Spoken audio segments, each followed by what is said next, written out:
Center. And today's class is going to talk about the First Amendment with a focus on freedom of speech and the press. For this conversation today, we'll have lots of questions from you all, so feel free to put them in the chat or the Q&A. I will find them in there, I promise. We have two great people leading the conversation today. Our CEO and president, Jeffrey Rosen, is here, and we have David French. And Mr. French, I always read your bio, and it always amazes me how it's like a little cornucopia of information. You have an amazing background. I mean, we'll talk about your Harvard Law. You are a lawyer. You have done so many amazing court cases. You're a fantastic writer. You know, the Dispatch, the Atlantic, the New York Times, so many pieces. You used to be the president of Fire. But I read today, did you get the bronze medal? Did I read that correctly? Yeah, I earned a Bronze Star in Iraq. Yeah, in 2008. So impressive. I deployed during the surge 0708 with the 3rd Armored Cavalry Regiment. Amazing. Well, thank you for joining us today. Thank you for your service. And without further ado, I'll turn it over to Jeff to talk about probably one of his top 5 topics of favorites, the First Amendment. Jeff, all you. Thank you so much, Curry, and welcome, David. It's always such an honor to welcome you to the National Constitution Center, and to share your light and wisdom with our students is a great privilege. So I'm so looking forward to talking about the First Amendment, and I thought we'd jump in by my congratulating you on your debut column in the New York Times, which just came out on Monday, and you wrote powerfully about how polarization and partisanship can affect our view of institutions, in particular, the view of the police by Democrats and universities by Republicans. Mm-hmm. So tell us more about that very important argument that you made in your debut column. Yeah, a point I was trying to make is, why is it that two sides of our political divide can have such different viewpoints about these two really important institutions in American life? The police are a lot more popular with Republicans than Democrats. And higher education is a lot more popular with Democrats than Republicans. And there are a lot of critiques of both institutions. So why are Republicans so loyal to the police? Why are Democrats so loyal to higher education? And one of the points that I made is, as soon as an institution is sort of seen as yours, like if you're on one side of the political divide and this is like our group, then you're going to get very reflexively defensive of it. So I grew up in, a very red part of America.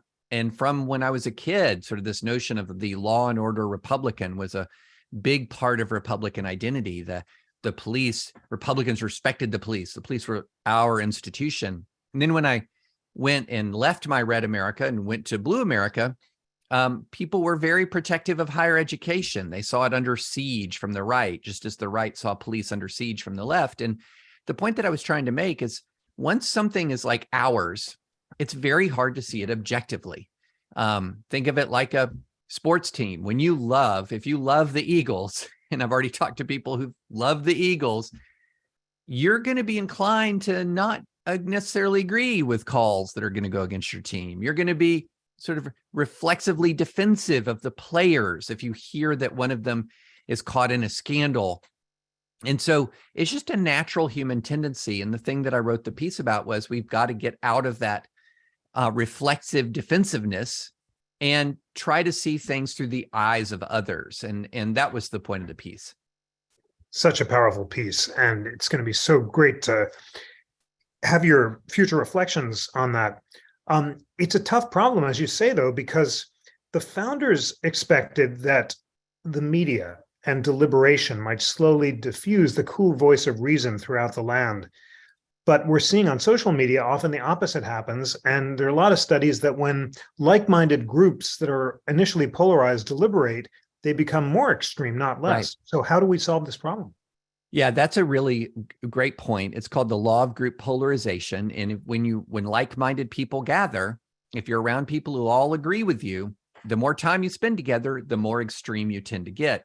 So how do we disrupt that? Well, we can disrupt it in personal relationships by not surrounding yourselves with people that you agree with all the time. Sometimes that's kind of hard to do. You might live in an area of the country where there's a lot of agreement. So what do you do if everyone you know sort of sees things the same way? Well, you can affirmatively seek out opposing points of view. And this is what's really important, though. Seek out the best version of it, the smartest people, the most thoughtful people on the other side, because there's bad advocates for the right and there's bad advocates for the left. And if you read those people, if they're on the other side, they're just going to reaffirm everything you believe because they might seem nasty or cruel or not intellectually rigorous. But trust me, if you're on the right, there are people on the left that you can read who will challenge you. And if you're on the left, there are people on the right you can read who will challenge you.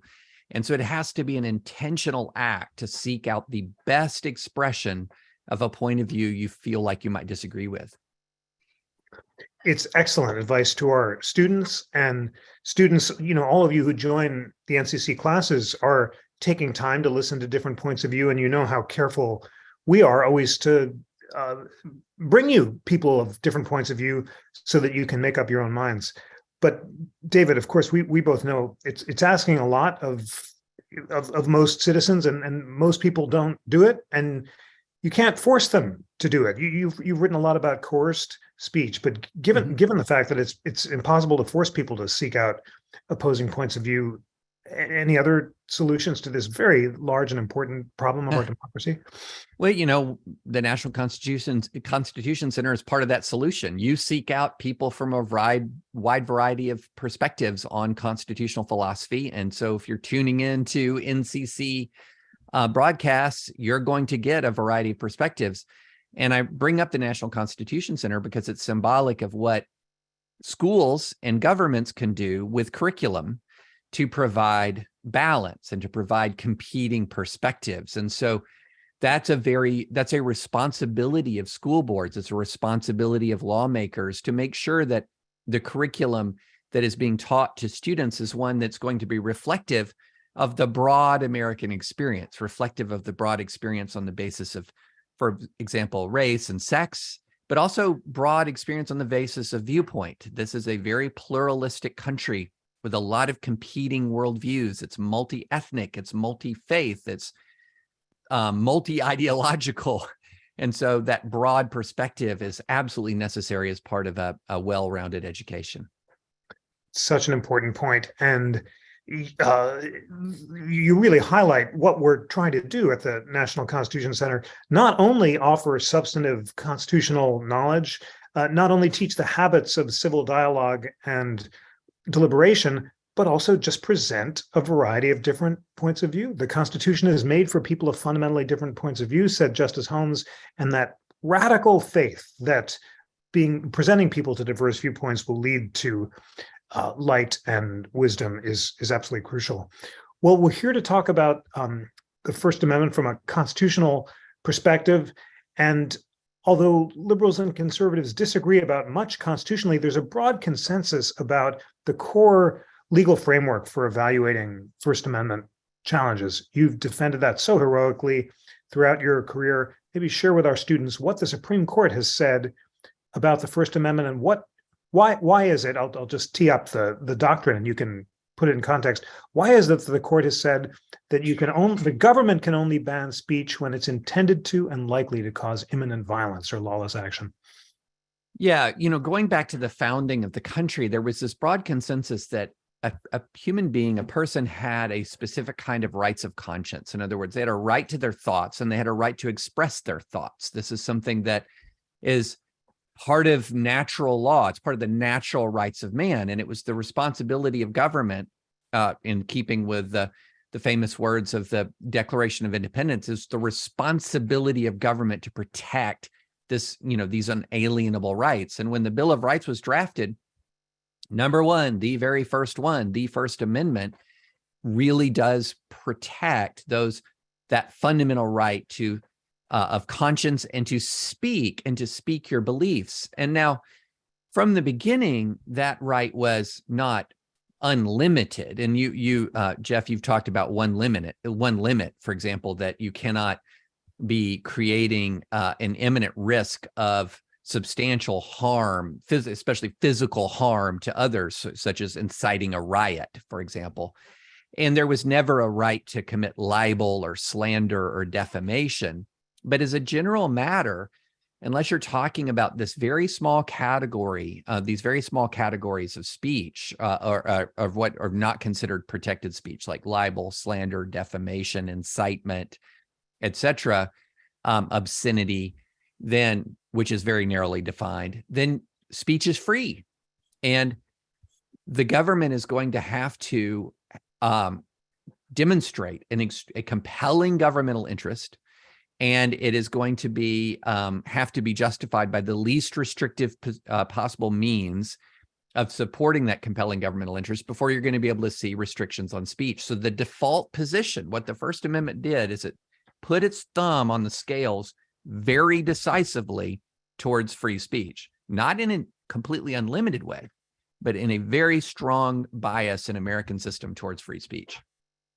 Such powerful distillations of the essence of the First Amendment tradition. And friends, as you're listening to David French, you heard the doctrinal test that he gave us. Any restrictions on speech have to be narrowly tailored to achieve a compelling governmental interest, a really serious purpose, and the thumb is on the scales of protecting speech is what makes us the most speech protective country in the world. Well, there are a bunch of really important free speech cases on the docket for the Supreme Court this term.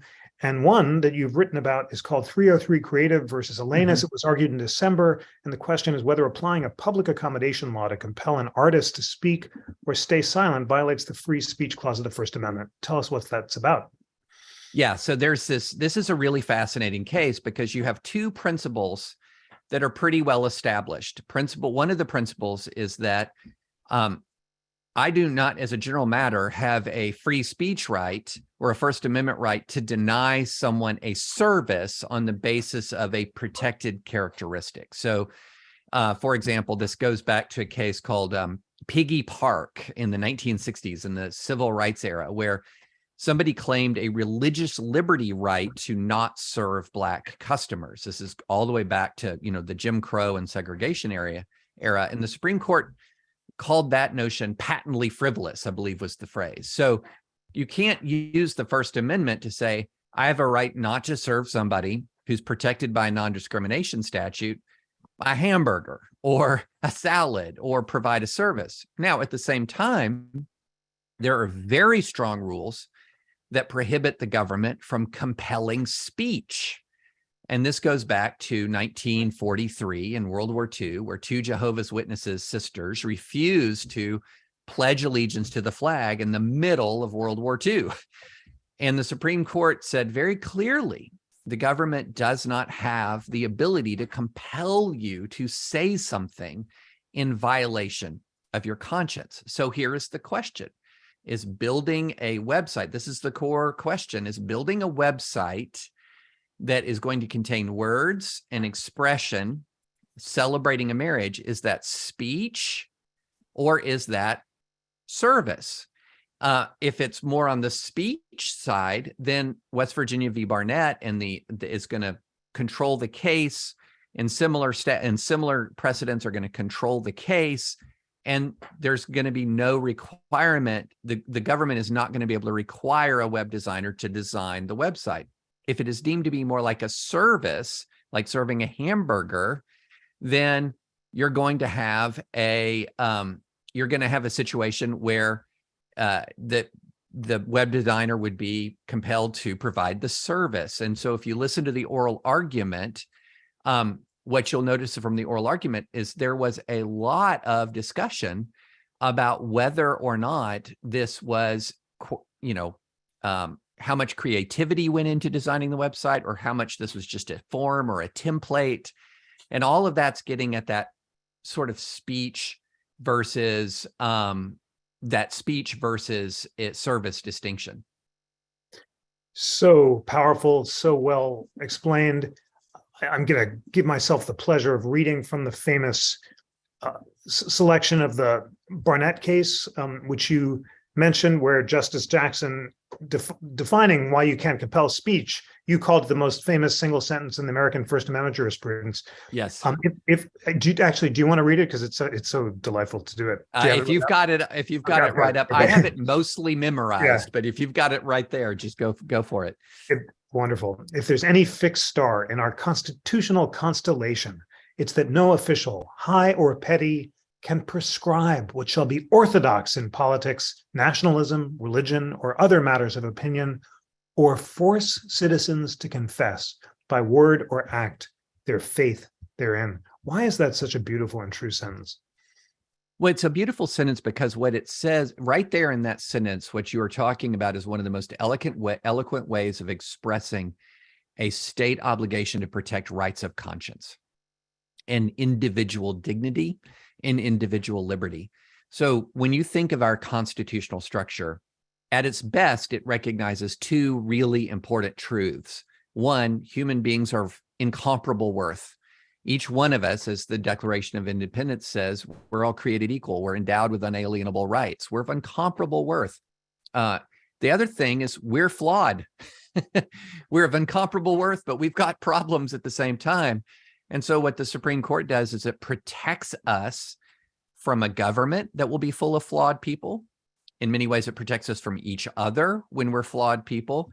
But at the same time, by recognizing our unalienable human rights and by recognizing that right to free speech, it's recognizing our individual dignity. And there are few more extreme violations of individual dignity than a government stepping on your rights of conscience and compelling you to say something that you don't believe.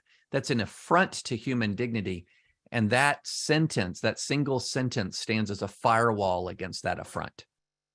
Beautiful. That's just as eloquent as Justice Jackson, and so perfectly encapsulates the profound horror that the founders had of compelled speech, which went back to the rack and the Inquisition and the Star Chamber and the protest literature of John Milton and Cato's letters. And they enshrined that principle, as you just said, in the Constitution, not creating the freedom of conscience, but always declaring it to be a lodestar of liberty.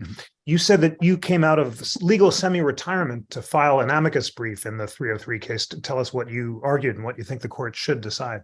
Right. I argued that this case was about speech, that when you're talking about writing words, when you're talking about using creative elements to design and to put forward an explicit written message, that this is much more like a situation where you could imagine where someone says and says to a portrait painter, I want you to paint my portrait in this celebratory fashion, but the portrait painter might completely disagree with the person, or they might be of a different political party, and they don't want to celebrate the point of view that their client wants them to celebrate. In that circumstance, we would say the portrait painter, because they have such an individualized artistic element to their work, would not be required to do that. In much the same way we would say that, for example, lawyers are not required to advocate, even though they sell their services to the public. They're not required to use their free speech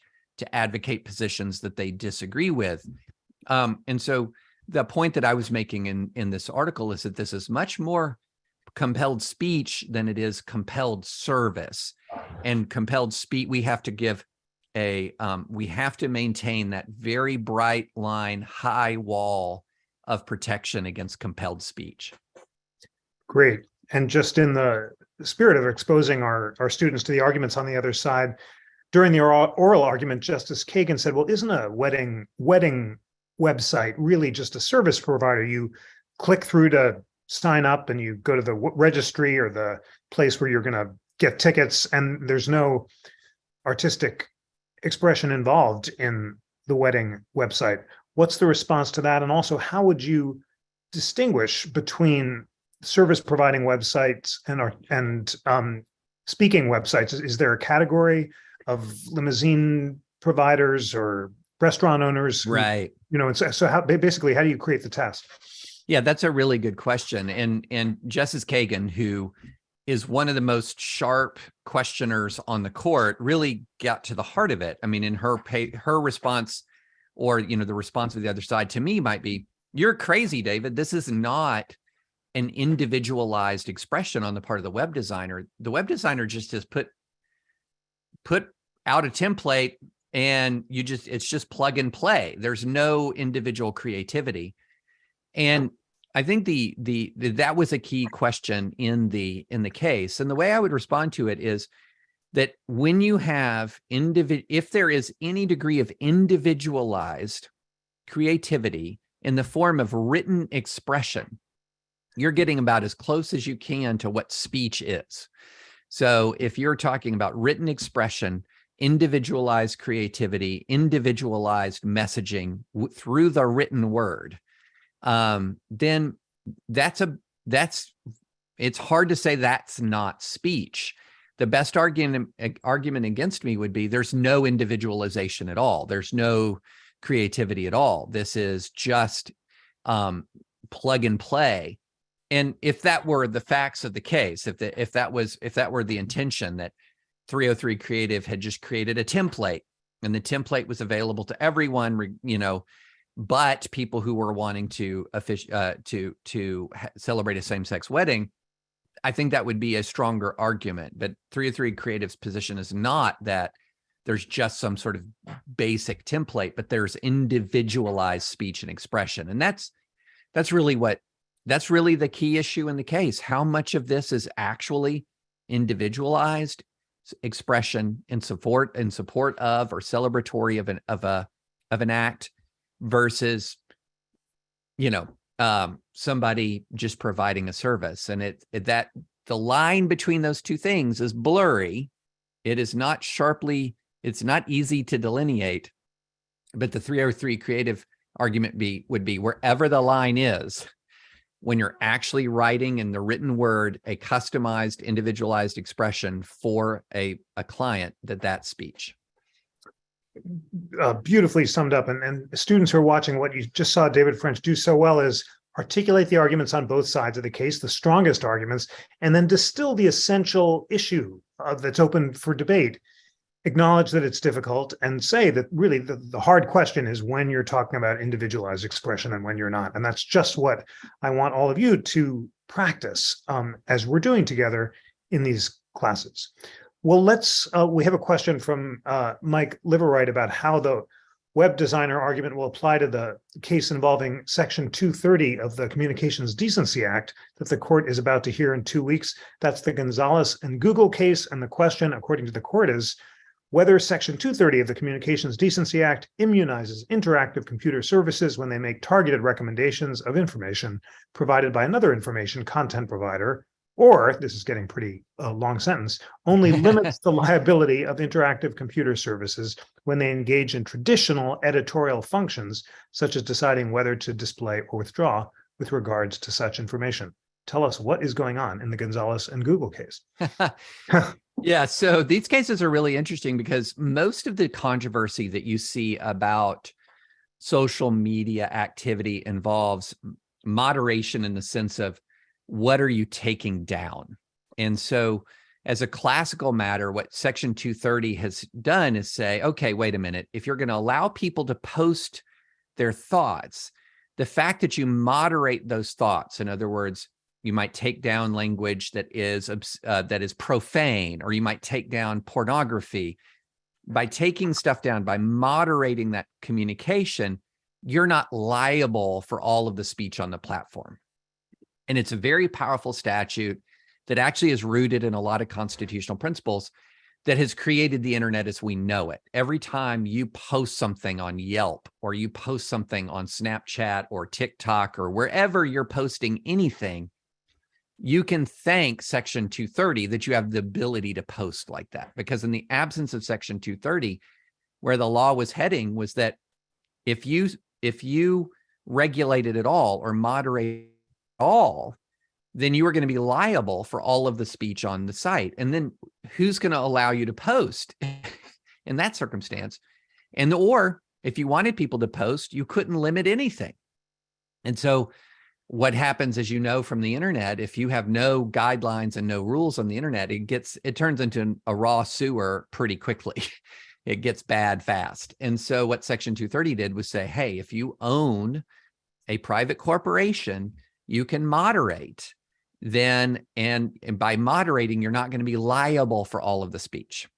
Now, the Google case is really interesting because it's actually applying to YouTube algorithms. So wait a minute, what if YouTube isn't moderating in the sense of deciding what to take down, but is moderating in the sense of what it's putting on your feed? In other words, what is it suggesting to you to watch next? And all of you guys who've ever used YouTube know what this is like. You watch a video, and then there's going to be another one that's coming next, and then another one that's coming next. And so what this is about is when YouTube's algorithm is suggesting what can come next, is it going to be responsible if its algorithm suggests, for example, content that helps radicalize somebody to join a terrorist group? This is related to ISIS terrorism. And so if someone is radicalized by, and the argument is they're radicalized by, if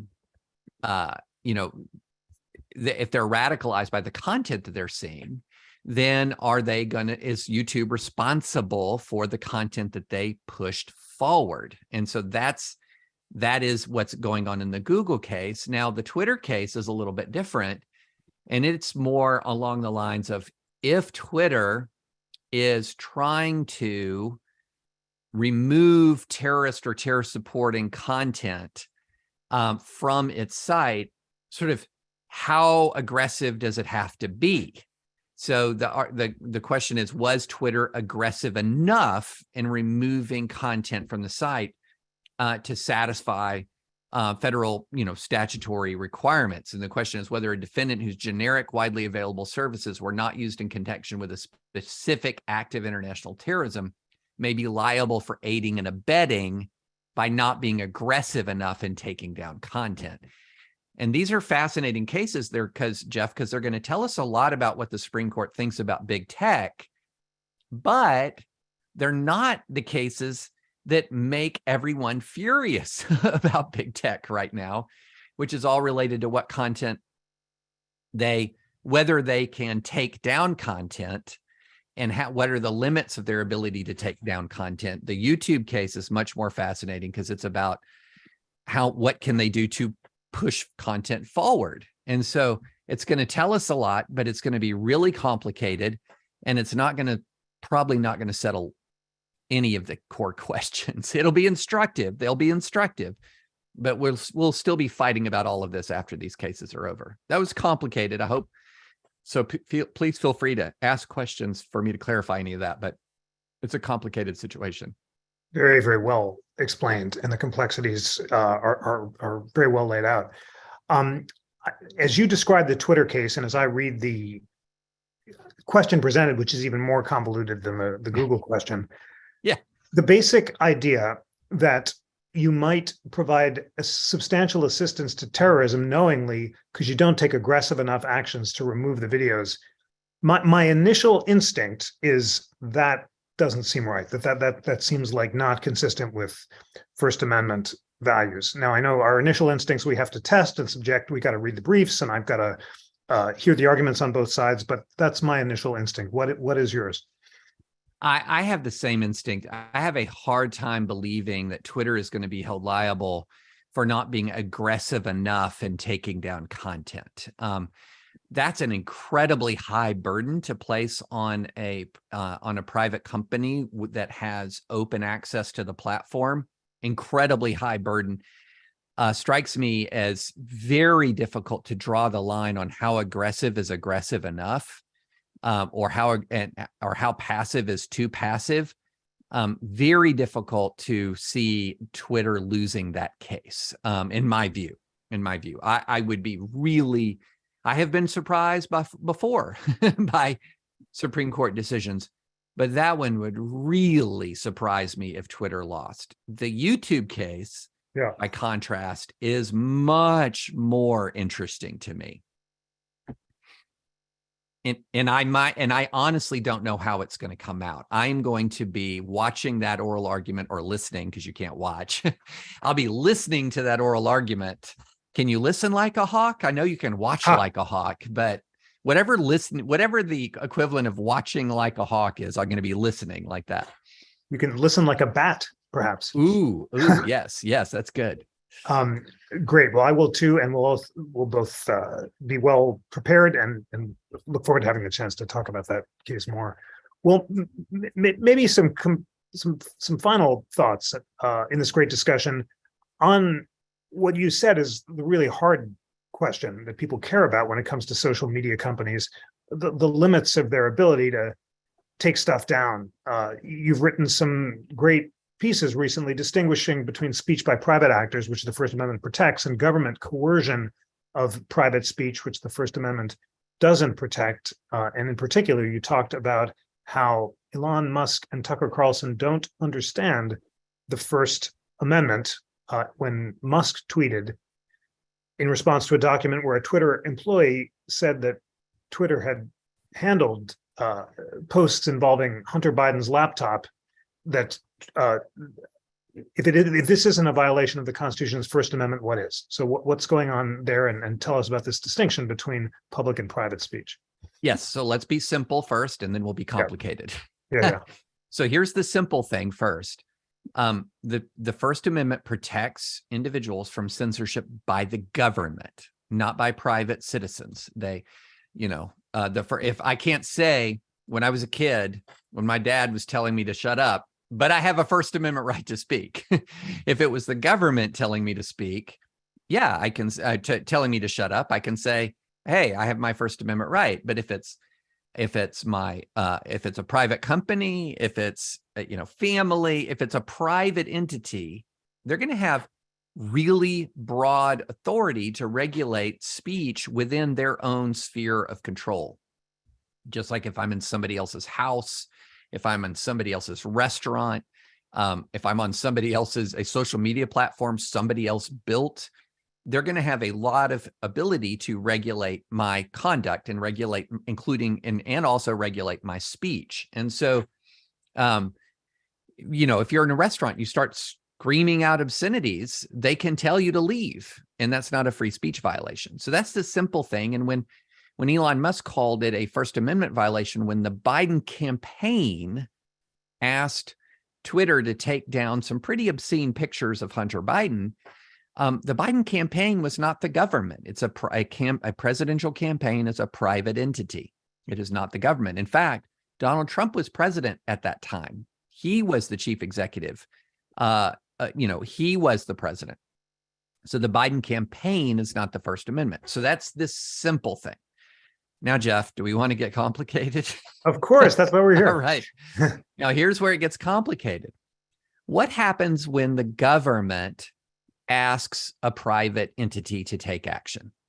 Now, we do know that when a government forces a private entity, it says, take down this speech or else, well, then that implicates the First Amendment.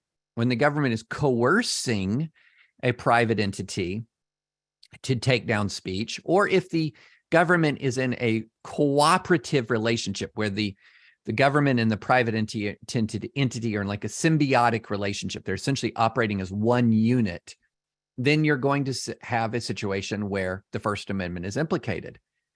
But what if the government isn't explicitly ordering Twitter to do anything? It's asking. Well, now the question is, are they asking in such a way that it would be construed as an order, reasonably construed as an order?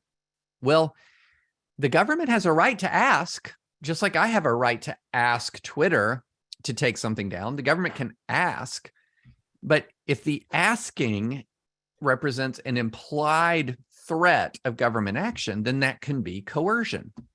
And the courts have been, however, pretty lenient to the government. The government can ask for a lot of things, and it can ask for it pretty emphatically, and as it turns out, without violating the First Amendment. There has to be express or implied coercion for the First Amendment to be implicated. And what is implied coercion tends to be pretty extreme conduct. Like there's a case out of New York where the FBI was asking a filmmaker to take down or modify a website advertising a film. and they sent agents to his house. That is a situation where that's going to be implied coercion. But at the same time, there's a case also out of New York where New York state officials urged financial institutions not to very carefully consider whether to continue to do business with the NRA. And the Second Circuit said, no coercion, no coercion. So it's an area of the law, I think, that is crying out for a little bit more definition and a little bit more precision. Because right now, the test over whether something is coercion or not is vague enough to be tough to apply. As you said, it is complicated, but very well described, and it's not obvious what is coercion and what isn't. We have a great question from Bogota Middle School. How does censoring differ from moderating and its application of the First Amendment? Yeah, so moderating is we tend to use the word censorship typically to describe what the government does to you. We don't typically tend to say censorship when like a restaurant throws you out for screaming things too loudly. You don't say, you're censoring me. Censorship tends to be what's the government does to you. Now, you can say that moderation is a form of censorship. It certainly is. In other words, if you're saying you can't say X or Y, or you can't post X or Y, you would tend to call that, you could call that a form of censorship. But the way we sort of think about it, when I use the word censorship, I tend to mean when the government is telling you not to speak. Moderation is a word that I tend to use when I say that a private company is telling you what it can and can't do on its own property or on its own platform. And that's sort of a colloquial way of saying it. You could say that Twitter is censoring you, and you would not be wrong. But I try to use those words differently to draw a distinction between government and private action. Fascinating. You've emphasized that as a legal and constitutional matter, of course, the First Amendment says Congress shall make no law. It doesn't say Elon Musk shall make no law. But should private companies aspire to embrace First Amendment standards voluntarily? Right when Elon Musk was about to buy Twitter, I wrote an Atlantic piece saying that he was right about the First Amendment and that Twitter should voluntarily protect a great deal of speech, including hate speech, and should, as a general matter, only ban stuff when it was intended to and likely to cause imminent violence. Now, of course, he's made quite a hash of Twitter since then, but yeah. I think you may. Do you agree or disagree? I think you may have a slightly different view about whether or not social media companies should voluntarily adopt First Amendment standards. You and I are basically on the same page on that. I believe that social media companies should voluntarily adopt social media standards. I mean, so it should voluntarily adopt First Amendment based standards. And the reason for that is we now have 200 plus years of accumulated civilizational wisdom poured into First Amendment jurisprudence. And we disregard that at our peril. If you're trying to create a platform where you want discourse to take place, I think you're really missing the boat if you sort of set aside all of that First Amendment history and say, well, we can figure out on our own here at this company the way to create a First Amendment or the way to create a free speech utopia where we have all the good and none of the bad. And as I told some social media executives more than two or 3 years ago, I said, colleges tried that with these things called speech codes, and it didn't work. It didn't work. They were confusing. They were divisive. People didn't understand what to do and what they could say and what they couldn't say. And so apply these First Amendment rules and it makes sense to people. And then the other thing is, immediately one of the responses is, well, people get really toxic on social media and they might not want to be on our platform if there's a lot of toxicity.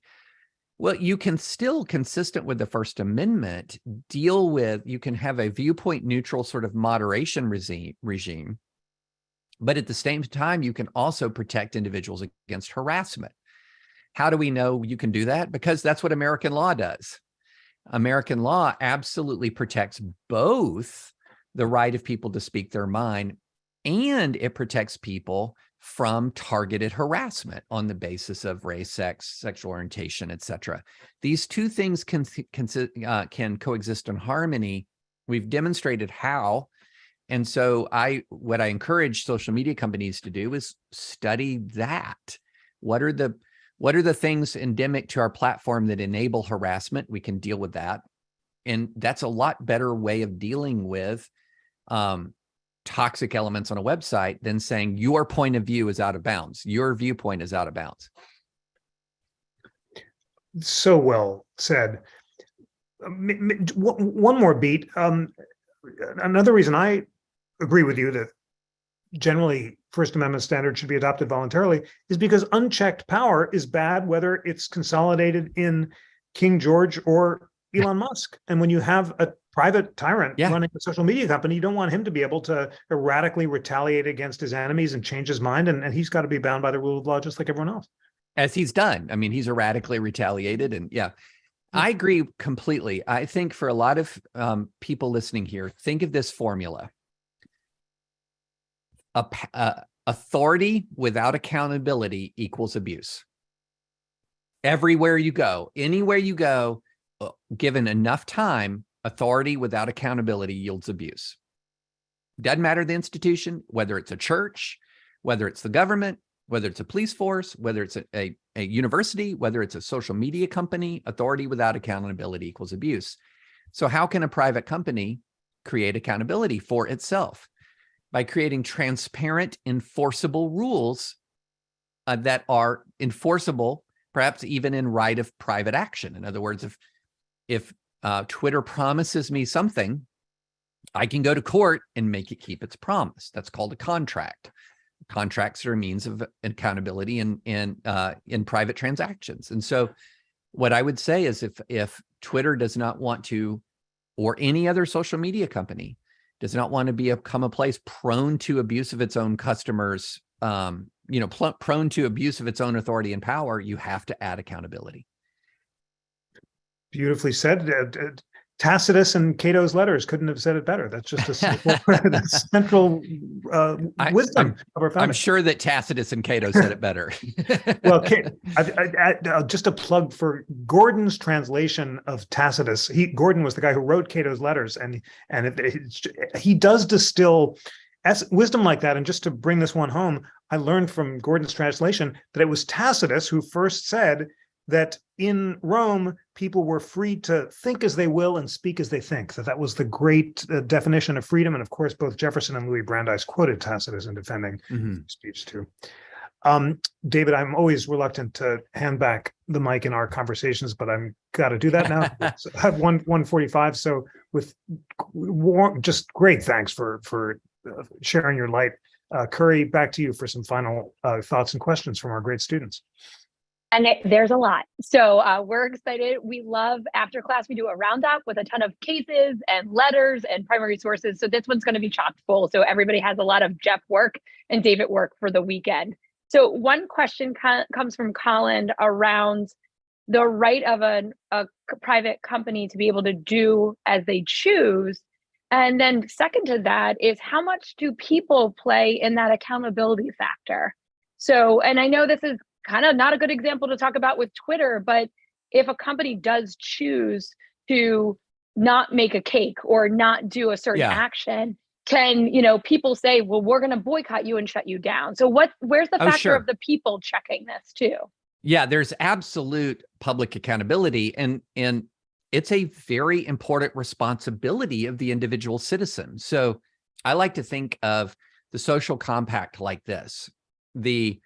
Let's look at two really key documents from the American founding. One is a document everybody knows. It's the Declaration of Independence. We're endowed by our Creator with certain unalienable rights, among them life, liberty, and the pursuit of happiness. And the very next sentence goes on to talk about how governments are instituted among men for the purpose of protecting these liberties. It's not the only purpose of government to protect liberty, but it's a central purpose of government to protect liberty. That's one document. Let's go to another one. This is called A Letter to the Massachusetts Militia. And this is a great document that every young person who wants to be constitutionally literate should read. It's by John Adams. And John Adams is writing about the new Constitution. And one of the things that he says, this point that he makes, is the Constitution was not designed to make us moral. In other words, the constitutional construction in this new government depends on us being moral. In other words, we have been given a lot of freedom. So what should we do with that freedom? We should do good things with that freedom. And he even says that if things like greed and other sort of vices, avarice and others become rampant in society, he says they'll cut through the cords of our Constitution like a whale through a net. So there's the social compact. The government grants us liberty, and it's our responsibility to exercise that liberty for virtuous purposes. Okay. So what does that mean? Well, one of the things it means is if I see somebody exercising their liberty in a way that's incredibly, horribly destructive, I should feel an obligation to speak up about it. So to take an extreme example, a Nazi may have a right to speak freely, but I have an obligation to oppose the Nazi, to use my speech to oppose the Nazi. And so now, what does this work in things like boycotts? Well, people of goodwill and good conscience can say, hey, you might have a right to refuse to speak, to design a website, but I also have a right not to go to your company. And those are to patronize your company. And those are both individuals involved are exercising their freedom in that circumstance. Now, here's where it gets super complicated. If you get overzealous and sort of saying that everyone who disagrees with me needs to suffer, that's when you get to this thing called cancel culture, which essentially is saying, hey, I'm going to use whatever rights that I have to make sure you don't speak, or that nobody listens to you, or that I put you out of business. And look, there's a place for boycotting. Absolutely, there's a place for boycotting. But at the same time, I feel like we should walk into the public square with a degree of humility that says, look, I don't know everything. I need to hear from people. Even things that I used to really firmly believe, I've been talked out of in my life. I need to hear from people who disagree with me. And so the way I've put it is, I try to draw a distinction. And this is, a lot of this is a matter of judgment between good faith and bad faith. If somebody's engaged in a good faith effort, whether it's a kind of symbolic protest like kneeling before, during the national anthem in the NFL, or you name it, where I wouldn't do that, like I wouldn't kneel, but I understand this is a good faith protest, then I'm going to say, look, I'm not only going to say that that's your right, I'm going to affirmatively object to people who try to cancel you for exercising that right.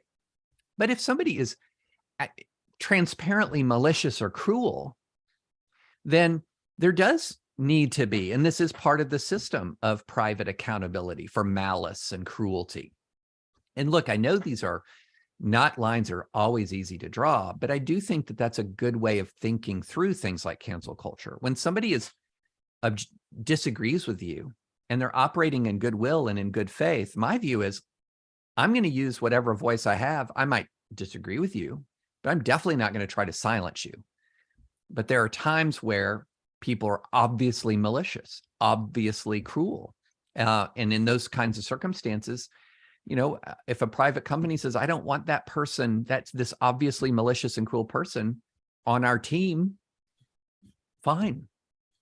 That's your right. That's part of this system of accountability. This is part of the system that says, hey, we should be exercising our rights for virtuous purposes.